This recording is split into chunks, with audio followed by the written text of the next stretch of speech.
Hello बच्चों, आज हम क्लास 10th पाठ 4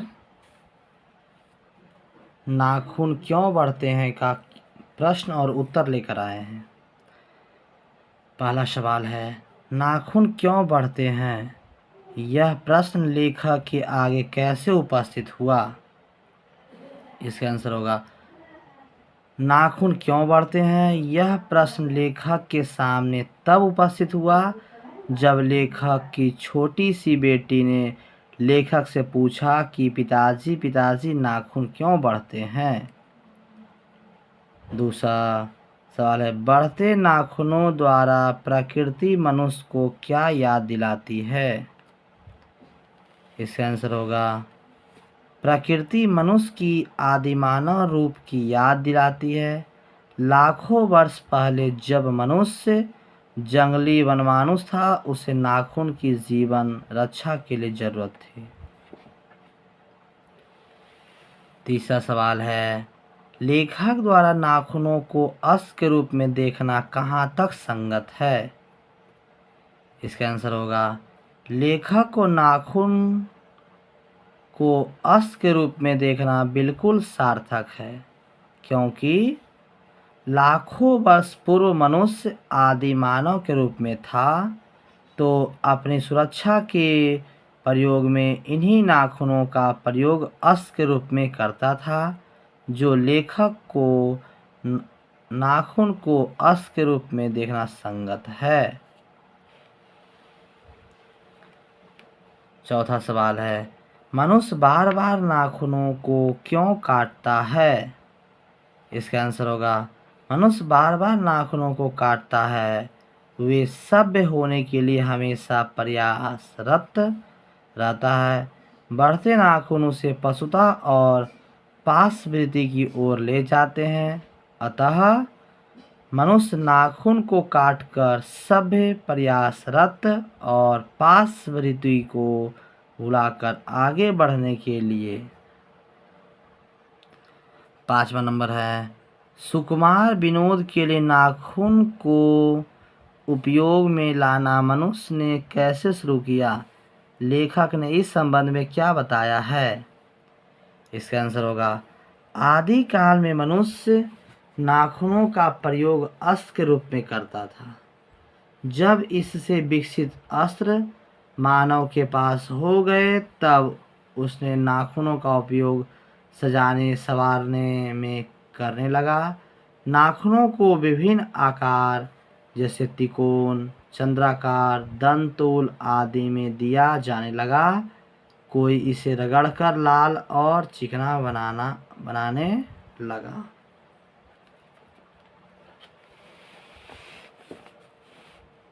छठा नंबर सवाल है,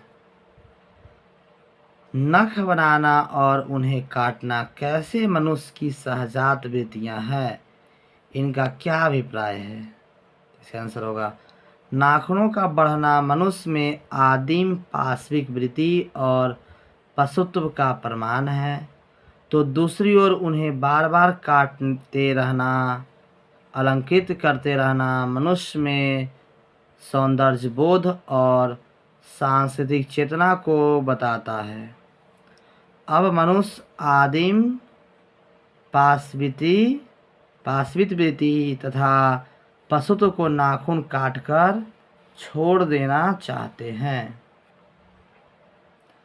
7वां, लेखक क्यों पूछता है कि मनुष्य किस ओर बढ़ रहा है, पशुता की ओर या मनुष्यता की ओर? स्पष्ट करें। तो इसका आंसर होगा, लेखक लोगों की हिंसक प्रवृत्ति को देखकर यह जानना चाहते हैं कि मनुष्य किस ओर बढ़ रहा है, पशुता की ओर अथवा मनुष्यता की ओर। लेखक आज के दौर में मनुष्य को नए नए अस्त्र शस्त्र बनाने की प्रवृत्ति को देखना है, जो अमानवीय प्रवृत्ति है। अतः लेखक को प्रतीत होता है मनुष्य पशुता की ओर बढ़ रहा है। 8वां नंबर सवाल है, देश की आज़ादी के लिए प्रयुक्त किन शब्दों की मीमांसा लेखक करता है और लेखक के निष्कर्ष क्या है? इसका आंसर होगा देश की आज़ादी के लिए प्रयुक्त इंडिपेंडेंस शब्द का अर्थ मीमांसा लेखक करते हैं। इंडिपेंडेंस का अर्थ है अधीनता या किसी की अधीनता का अभाव पर। स्वाधीनता शब्द का अर्थ है अपने ही अधीन रहना। अंग्रेजी में कहना हो तो सेल्फ इंडिपेंडेंस कह सकते हैं। 9वां नंबर सवाल है, लेखक ने किस प्रसंग में कहा है कि बंदरिया मनुष्य का आदर्श नहीं बन सकती? लेखक का अभिप्राय स्पष्ट करे। आंसर होगा लेखक रूढ़िवादी विचारधारा और प्राचीन संवेदनाओं से हटकर जीवन यापन करने के प्रसंग में कहा है, मैं ऐसा तो नहीं मानता कि जो कुछ हमारा पुराना है वो कुछ हमारा पुराना है। जो कुछ हमारा विशेष है उससे हम चिपटे ही रहे।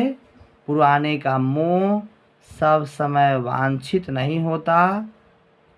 मरे बच्चे को गोद में दबाए रहने वाली बंदरिया मनुष्य का आदर्श नहीं बन सकती। कालिदास ने कहा था कि सब पुराने अच्छे नहीं होते, सब नए खराब नहीं होते।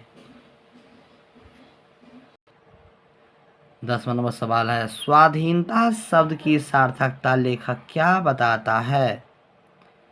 आंसर हो जाएगा आचार्य हजारी प्रसाद द्विवेदी के विचार से स्वाधीनता शब्द अत्यंत व्यापक और अर्थपूर्ण है।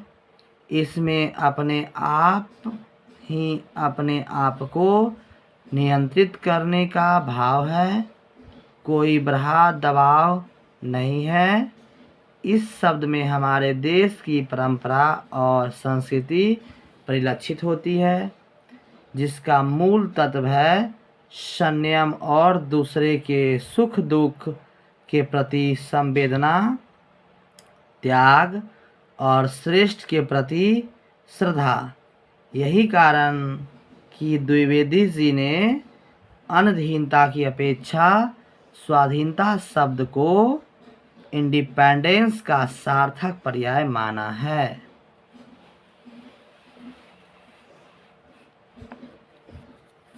11 नंबर सवाल है, निबंध में लेखक ने किस बुढ़े का जिक्र किया है? लेखक की दृष्टि में बुढ़े के कथनों की सार्थकता क्या है? इसका आंसर होगा निबंध ने लेखक उस बुढ़े की बात का जिक्र करता है जिसने कहा था कि बाहर नहीं भीतर की ओर देखो। हिंसा, मिथ्या, क्रोध, द्वेष आदि को दूर करो तथा सत्य, अहिंसा, आत्मसंतोष, प्रेम आदि पर बल दो। इसकी बात सोचो, लेकिन लोगों को उसके बाद समझ में नहीं आई। उन लोगों ने उनकी बात नहीं समझी और उसी को गोली दी। लेखक की दृष्टि में उस बूढ़े की बात सार्थक थी, लेकिन वह चाहकर भी मनुष्य की पश्चात को रोक नहीं पाए, जिसके कारण आज खुद यह मानव अपने ही विनाश के कगार पर है। 12 नंबर है सवाल, मनुष्य की पूंछ की तरह उसके नाखून भी एक दिन झड़ जाएंगे। प्राणी शास्त्रियों के इस अनुमान से लेखक के मन में कैसी आशा जगती है? आंसर होगा प्राणी शास्त्रियों का ऐसा अनुमान है कि एक दिन मनुष्य की पूंछ की तरह उसके नाखून भी झड़ जाएंगे। इस तथ्य के आधार पर ही लेखक के मन में यह आशा जगती है कि भविष्य में मनुष्य के नाखूनों का बढ़ना बंद हो जाएगा और मनुष्य का आवश्यक अंग उसी प्रकार झड़ जाएगा जिस प्रकार उसकी पूंछ झड़ जाती है। अर्थात मनुष्य पशुता को पूर्णतः त्याग कर पूर्ण रूपेण मानवता को प्राप्त कर लेगा। 13 नंबर सवाल है, सफलता और चरितार्थता शब्दों में लेखक अर्थ की भिन्नता किस प्रकार प्रतिपादित करता है? आंसर होगा, सफलता और चरितार्थता में अंतर है अपने पैसे के दम पर महंगी महंगी वस्तुओं को खरीदकर जमा करना तथा बहुमूल्य वस्तुओं का संग्रह कर लेना को लेखक ने सफलता का नाम दे रखा है, परंतु मनुष्य की चरितार्थता प्रेम में है, मैत्री में है, अपने को सबके मंगल के लिए निःशेष भाव से दे देने में है। 14 नंबर है सवाल, व्याख्या करें।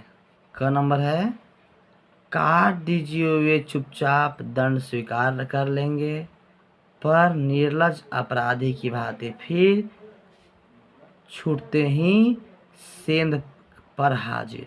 इसका व्याख्या होगा, प्रस्तुत सुललित सारगर्भित एवं मार्मिक पंक्तियां हमारे हिंदी पाठ पुस्तक गोधूली भाग 2 के नाखून क्यों बढ़ते हैं पाठ से ली गई है।